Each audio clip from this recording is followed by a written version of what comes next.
Karthus is most popular as a farming jungler, mostly staying in his own jungle, farming camps really quickly, and occasionally pressing ult to steal kills from his team. But I have found a master player who instead plays Karthus Support, with some of the highest death numbers I have ever seen. This guy looks like he is straight up inting every game. It's hard to find a game where he has less than 10 deaths, but he actually has a reason for dying so much. He dies on purpose. This Inting Strategy is vital to his playstyle and would not be possible on any other champion than Karthus. This strategy is so good that he's usually the highest damage in the game even as a support. Our player is named Darkdog. Darkdog discovered this strategy back in Season 9 completely by accident. He launched League and queued up for a solo queue game like he always did, with his main at the time being Sona Support. He got autofilled to AD carry, so he went through the usual chore of asking to play support, waiting for one of the few brain cells his AD carry main teammate has to activate and respond. His teammate was slow, so he locked in Karthus AD carry, but he was eventually given support, so he decided to just try it out and see how it went. Immediately he saw the potential in the pick and began to theorycraft Inting Karthus. It was not until Season 11, when his main support got nerfed out of the meta, he returned to Karthus, creating this new playstyle and actually climbing to Grandmaster. Now let me show you the reason why he dies so much. So his strategy is named Inting Karthus because his goal is to die as much as possible. He puts himself in positions where he is highly likely to die, but also to get a kill. He believes that gold on Karthus is worth way more than gold on another champion. So if he gets 10 kills and the enemy AD carry also gets 10 kills, Karthus will always win the 1v1 thanks to the stupid amount of extra gold and damage he'll have. With this style, Karthus is able to trade kills over and over until he is a strong carry with a full inventory of items. He becomes way more useful than any meta tank support because he can simply press R and win a fight for his team. Darkdog's motto is that dying in League does not make you weaker, it just makes the enemy stronger. So if Karthus is 2 and 10 with his mythic item, he will still be doing as much damage as if he was 2 and 0 with the same item. This is actually really easy to do because of how crazy strong Karthus is at level 1. Entering the lane, Darkdog sits in this bush near the enemy tower, waiting with his AD carry. He does not leash, instead going for a level 1 all-in with his Q spam. Worst case, he gets a couple of absolutely free Q hits on an unsuspecting enemy AD carry, already starting to win the poke war. Level 1 in this lane is all about Karthus 1v2 zoning the enemies away from the wave. You are probably the strongest champion in the game at level 1, thanks to your spammable low mana cost, low cooldown Q that you can use from long range to avoid any danger. Darkdog is an expert at landing these after playing thousands of Karthus games, so he can predict their movements, not even letting them walk up to the wave without taking damage. It doesn't really matter if your AD carry is terrible, because you don't need them. You are able to immediately get your AD carry an advantage, and with this zoning you'll always get level 2 first. At level 2, Karthus takes his wall and tries to set up a kill. The wall is really long range and super good against immobile AD carries who will already be too slow to dodge your Qs. At level 3, Darkdog takes another point in his Q, still looking for damage over and over again. He is continuously pressuring. All he needs is for one of the enemies to make one single misstep and they are ignited and dead. If they walk up to the wave, they are just unable to escape his damage. With this style, you must poke the enemies down or you will be vulnerable. Karthus has 0 mobility, so if you don't land any poke and the enemies are full HP in an aggressive matchup, they can just jump on him and kill him. But even against a Rakan Draven, thanks to Darkdog's poke, they win the fight that they should definitely otherwise lose. At any point, Karthus is happy to trade his life for a kill. There are so many reasons why it's good for him to trade. Firstly, since he is playing a damage support, kills equal damage, so he ramps up to Liantry's and Death Cap really quick, making his ultimate damage shoot up into the thousands. Also, if he trades his life with the enemy AD carry, his AD carry gets free waves, free XP, and an assist. Meanwhile, the enemy AD carry is forced back to base without the wave or XP, so it just gives your team an advantage. And Karthus is the perfect champion for this strategy because of his passive. He can put himself in a bad spot just to make sure he is on top of the enemy carry. They will die to him whether he is alive or dead, his damage keeps going. For the rest of the lane, Karthus wants to help his AD carry pressure tower and get tower plates. If the enemy AD carry is around, he's happy to make them play DDR under tower, constantly having to dodge his Qs, unable to focus on anything except just this dodging. Aphelios cannot hit CS, he just has to survive. It's hell for any AD carry underneath tower. Meanwhile, your AD carry can just be autoing tower, getting easy CS, and kinda living the dream. So of course, if you're constantly shoving the wave, you are going to get ganked. Instead of backing off from these ganks, Darkdog has a better plan. He positions in front of his carry like a wall that enemies cannot pass. Karthus can set up a situation where he is tanking all 3 of the enemy's damage. Meanwhile, he is bursting one enemy down himself. Don't worry about dying because you're still useful when you're dead. instead, so his team can never get double killed bot lane, and instead often trade multiple kills back thanks to his passive. But you don't need to get ganked to get a kill. Karthus can also trade kills under tower. Here he has a huge wave crashing into the enemy tower. The enemy AD carry can't even hit the wave because of Karthus spamming Qs and wall, zoning him. Karthus can then just walk in and dive, getting gold from the Tristana, making her lose all of the CS and XP, and guaranteeing his AD carry 2 plates. It's a really worth sacrifice. This is one reason why Karthus support never roams. He's able to force kills that other supports just couldn't. The same thing happens at level 6. Karthus gets his ultimate, the skill that makes all of this gold trading and inting worth it. At rank 1, it does at least 1000 damage to the enemy team, which is just impossible for any other support to match. If he is fighting in lane and suiciding for kills, his ult provides an inevitable trade that enemies cannot avoid. As long as he doesn't miss every single Q in a fight, he can always finish enemies off with ult. So a 2v2 will always lead to a win or a trade, never just a loss. Also with ult, he now has global pressure, constantly checking other lanes to see if a fight is happening. He walks back to safety and ults to turn the fight. This can finish off low HP enemies to get your teammate an assist, as well as give kill gold for Karthus. Or it can be used early in a fight to, quote, give your teammates confidence they will win the fight, and make enemies believe it's already lost because of Karthus damage. In mid-game, Darkdog always looks like he is doing the wrong play. In fights, he's always walking forwards, not backwards like most mages should. When he's in a bad spot, likely about to die, he's instead going in, not leaving. He wants to surprise enemies by not trying to escape, instead committing to using his high damage to get a kill and help his team get a good trade. He now wants to fight around Dragon and Baron, as he is most useful in these grouped up fights. Ward these objectives before they spawn, as you need to know where everyone is since you are a vulnerable, squishy, high damage champion. The best way to do this is to use Karthus Q and Wall, which both give vision inside bushes, so you can check them safely from a distance, as well as clear wards from far away without having to face check them. This is the only time he doesn't actually want to die, because then he couldn't help with the fight. Your goal as Karthus in these fights is to do as much damage as possible, and use your passive to split the carries away from the rest of their team. You can use at least 2 or 3 Qs in your passive after you die before you have to channel your ultimate, so make sure you don't waste this extra damage. If you land them on carries, that's probably an extra kill. At 20 minutes, thanks to his full damage build and Q spam, he can now duo Baron with his jungler to get a surprise advantage. When he gets to the big 5v5 team fights, he should have about 3 items, including death cap, so no squishy champion is able to walk through your passive without dying, either to your Qs or your ult. Even if you're behind and just have a Leandries and Sorcerer boots, you'll still do way more damage than other supports, and it'll be a struggle for enemies to handle it. These team fights are incredibly hard to play. Karthus is very immobile, so relies on his team to engage, and often also relies on flash to get in. An ideal fight is one where Karthus dies. If you're just DPSing in the backline, you're probably not doing as much damage as you possibly can. Jungle Karthus actually likes DPSing in the backline, so that he can stay alive afterwards with his smite ready to do objectives. But even when he's in a bad situation, Darkdog is flashing forwards into the fight, not away from it, so that he can do as much damage as possible before he dies. Then again, in his passive, he splits up the enemies and finishes the fight off with his ult, so his team can clean up. Lots of his fights look like this. He instantly dies at the start of the fight, seeming like a pretty useless champion. Well, Karthus then just ults from his passive, dealing thousands of damage to the enemy team, so his carries can just run through the enemies collecting kills. In later team fights, if you flash onto a squishy champion and hit 1 Q then ultimate, they probably die, no matter how hard you fed them previously. This is when you really start to see that gold on Karthus is worth much more than gold on the enemies, because squishy champions don't get less squishy, they just get more damage. Late game on Karthus support is not going to be good for his KDA, but his goal does not change.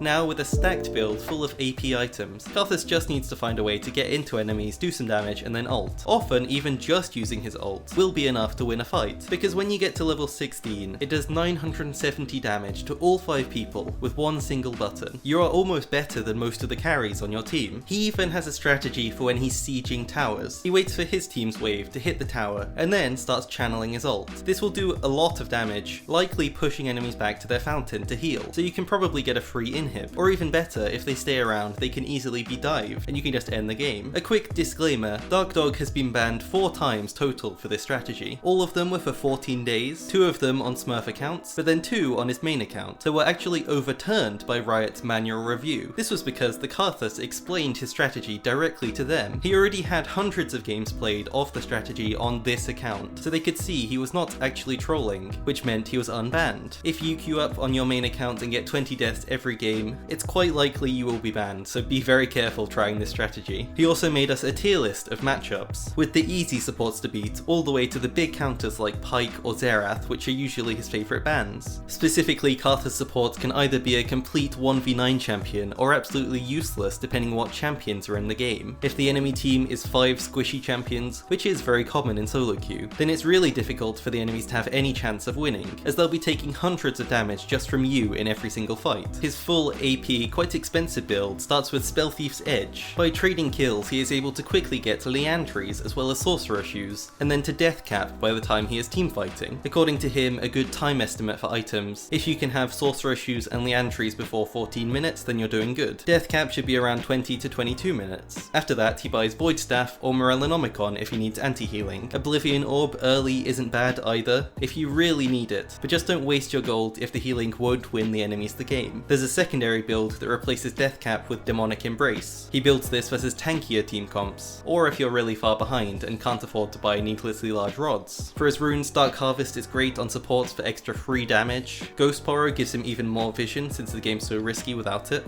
Ultimate Hunter, of course, for more ults. Presence of Mind and Last Stand both work great with Karthus in fights. Darkdog has a YouTube channel, link is in the description. Thanks so much for watching.